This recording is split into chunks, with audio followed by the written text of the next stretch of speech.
Welcome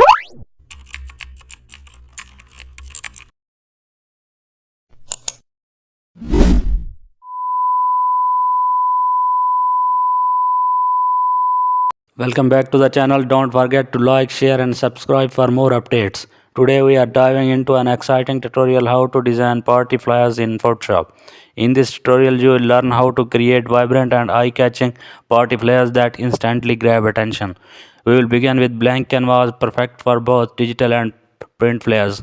Next we will add a gradient abstract background using neon or vibrant colors to set the party vibe. You will import your main model or DJ image, remove the background and enhance lighting with curves and levels. Then we will design bold event titles using stylish fonts like Babes New or Anton for professional layout.